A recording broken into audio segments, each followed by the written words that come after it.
میں آئے گا نماز شب پڑھی کیسے جاتی ہے، جن کو معلوم ہے سو معلوم، لیکن پھر میں یہ کہہ دوں کہ نماز شب کا ایک تفصیلی طریقہ کتابوں میں جو لوگ پڑھ رہے ہیں بہت اچھا کر رہے ہیں، لیکن جو نماز شب ابھی شروع کرنا چاہتے ہیں وہ مختصر طریقے سے شروع کریں، یہ بھی بالکل صحیح طریقہ تاکہ شیطان ان کو جلدی بہکا نہ دے۔ 11 رکعت نماز، 2 رکعت فجر کی طرح سے اس کو آپ کو پڑھنا ہے، 5 نمازیں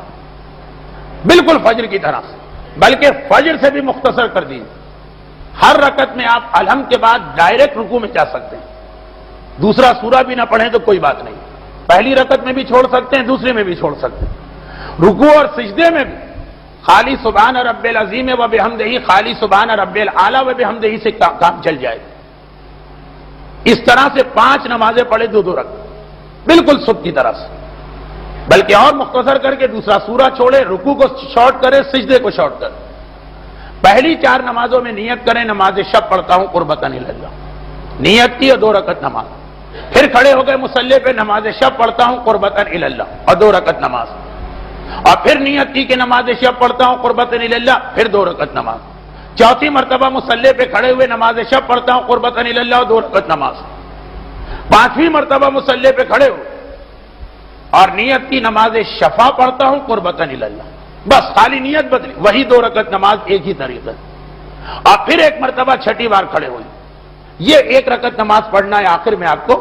5 نمازیں 2 رکعت سے 10 ہو گئی، یہ 1 رکعت 11ویں رکعت، نماز شب 11 رکعت، نیت کریں نماز وتر پڑھتا ہوں قربتاً اللہ، اور 1 رکعت نماز پڑھیں جس طرح فجر کی دوسری رکعت ہوتی ہے، اور اس میں بھی سورہ چھوڑ سکتے ہیں، یعنی الحمد پڑھیں، قنوت پڑھیں، رکوع سجدہ کریں، تشہد سلام، اور قنوت بھی عام نمازوں کا قنوت پڑھ سکتے ہیں۔ ویسے کتابوں میں بہت تفصیل، 300 مرتبہ الاف، 70 مرتبہ اسألک الجنہ، لیکن وہ سب چھوڑ سکتے ہیں آپ، مختصر قنوت جو عام نمازوں کا،